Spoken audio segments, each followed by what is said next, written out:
Alright, so it's Tuesday 29th. I am getting ready to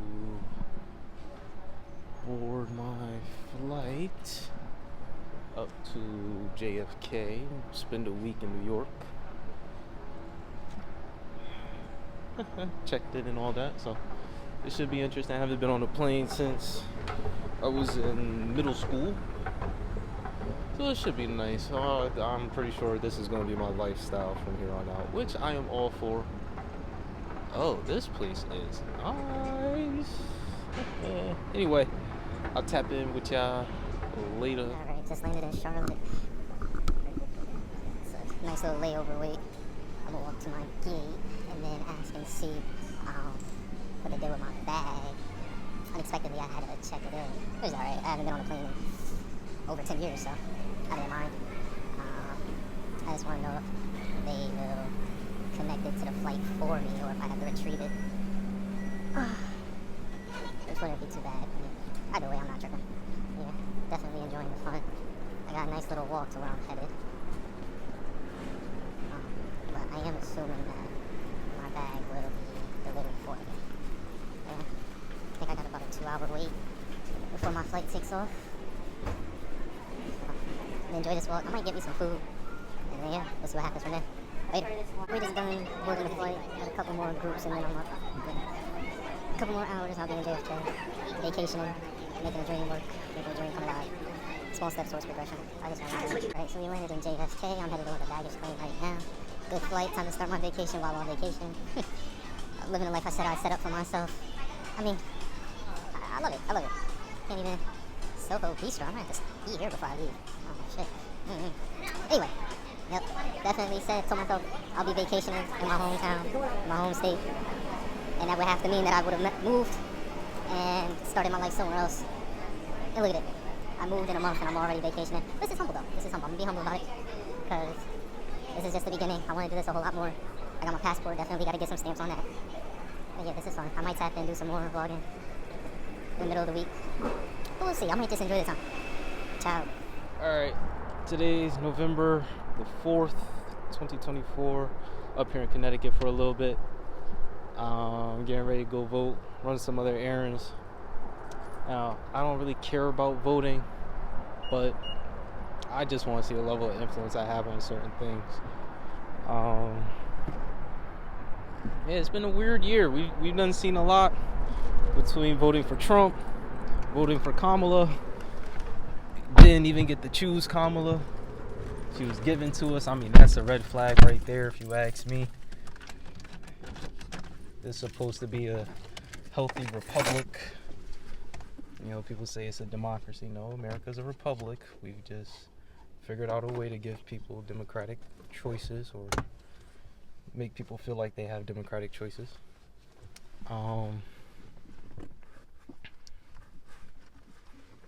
Where's the is there a latch underneath this thing? This side.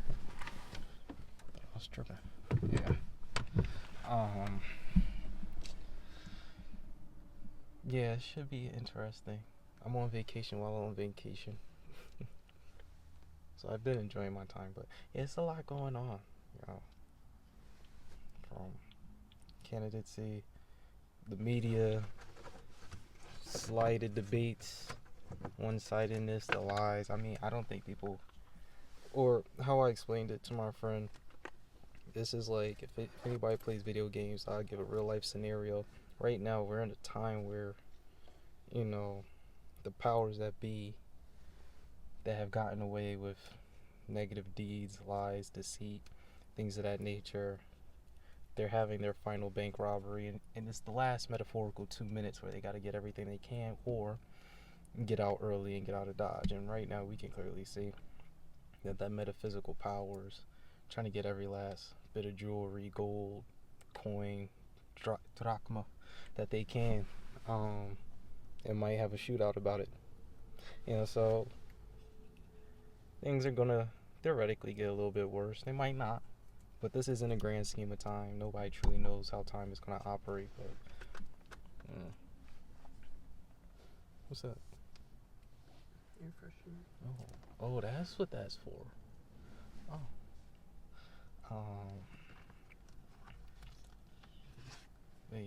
put in my registration to vote for where I'm living at now, but it didn't change. So, and I definitely did it before the deadline.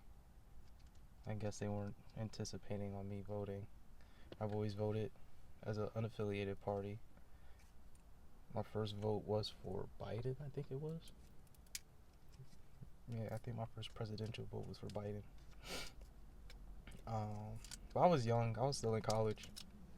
Wasn't paying too much attention to politics. I wasn't even really working like that. Now that I've been working, pay taxes.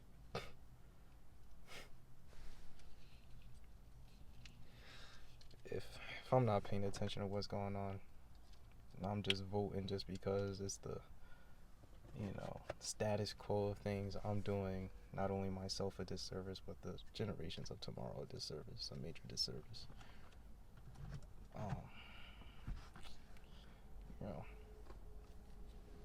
Yeah. Vote for what policies best fit you. You hear, you gotta pay attention to it. This is a weird time. Like, candidates are telling you, hey, you got the vote now.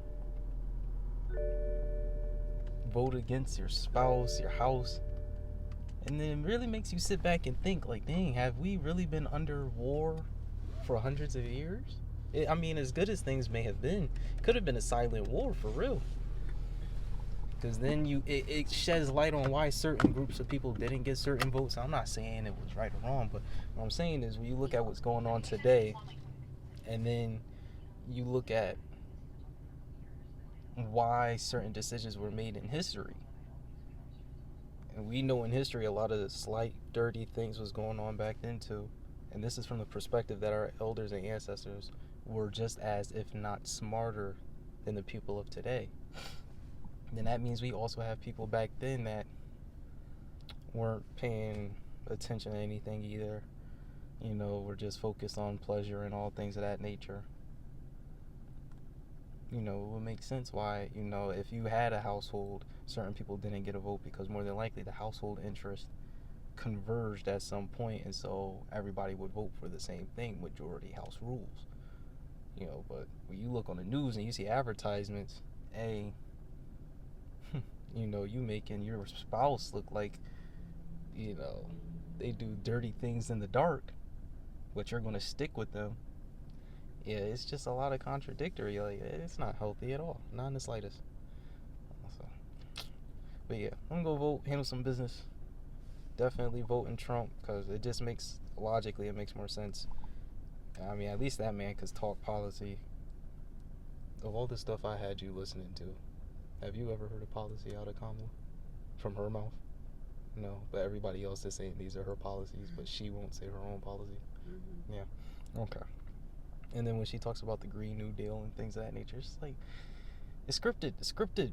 As a person, if you're going to do the job, show me the person doing the job. I don't want to see teleprompter. But then again, it was the party that gave her to us. We didn't select her. She didn't make it out of what? Idaho?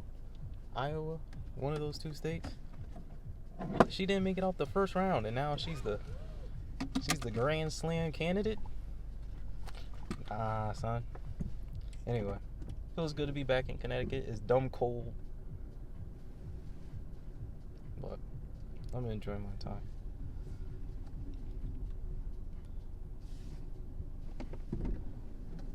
Ciao.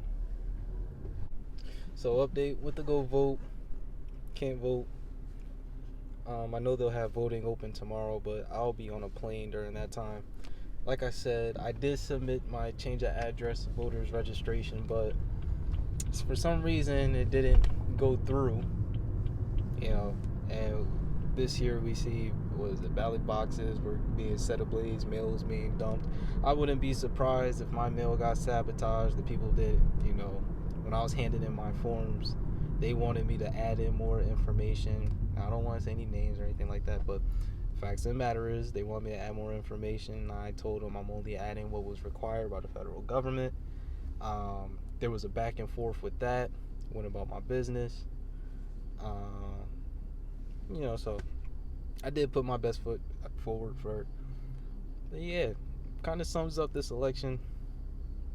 Kind of sums up our government. Kind of sums up this country. I know world leaders across the oceans that surround us are saying here like, hey man, we just want to see how this turned out, because we know for a fact with Trump, we're going to get some money back. He's a businessman. And I know it, being able to work while Trump was in office for a little bit of time, I definitely made more money under him than I did overall doing hard in-person labor under the Biden-Harris administration, which is kind of jacked up. So if I was a world leader myself and I'm looking at it, I would certainly want Kamala Harris in, because then we could just keep raping and manipulating America for our own interests and things of that nature. But, you know, again, I'm a thinker. I'm just thinking chess moves. That's how I would do it. I wouldn't want a guy like Trump, because Trump is going to sit here and try to get his too. And if Trump could get his, then that means we going to get ours. You know, it's just a trickle-down effect.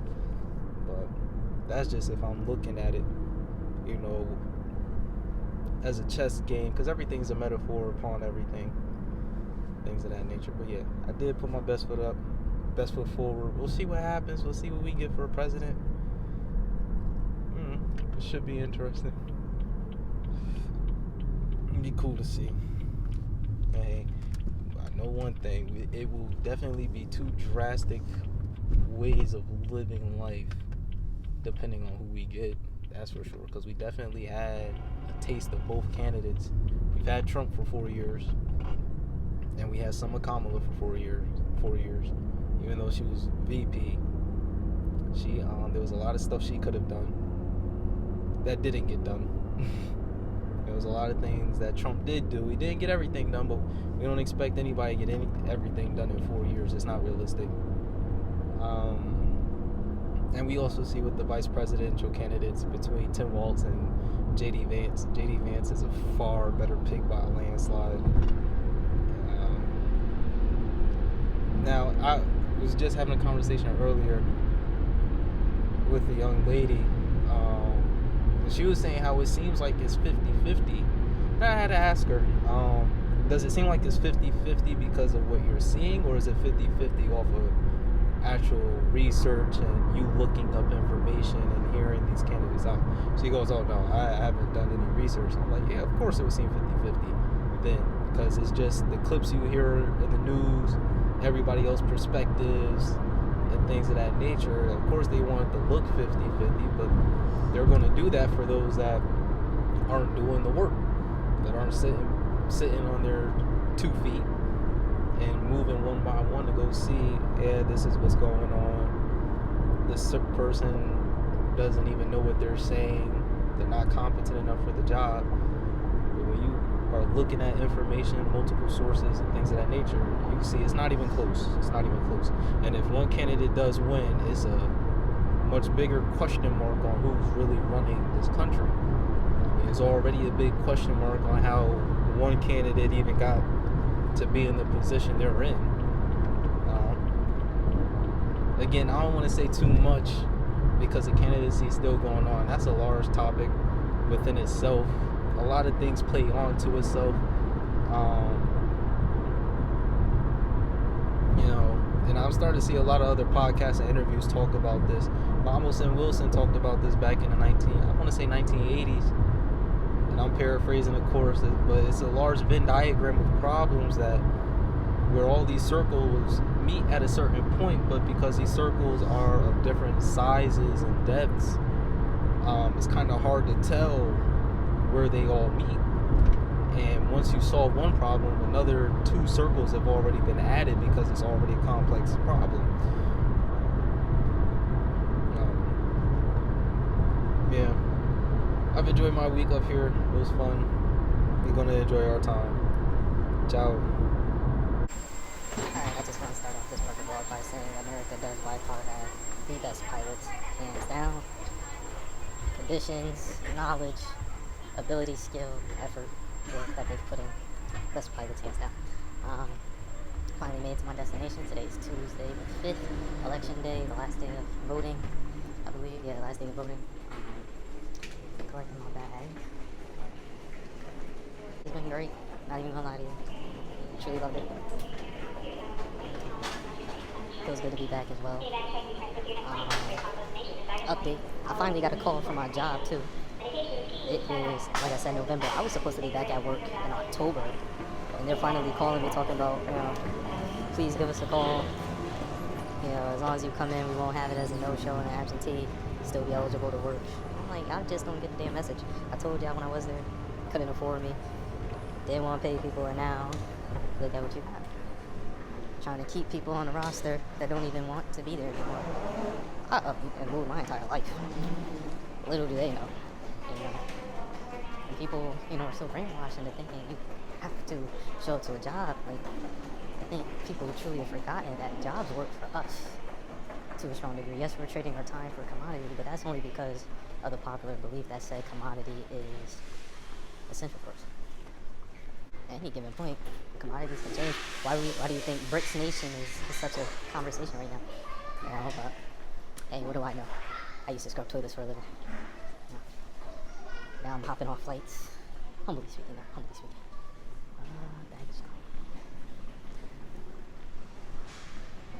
Is my bag out yet? No, it's not. Yeah, get my bag. Probably do another log in later. Probably more than likely gonna sleep in the car. Sleep when I get home. We'll see what happens.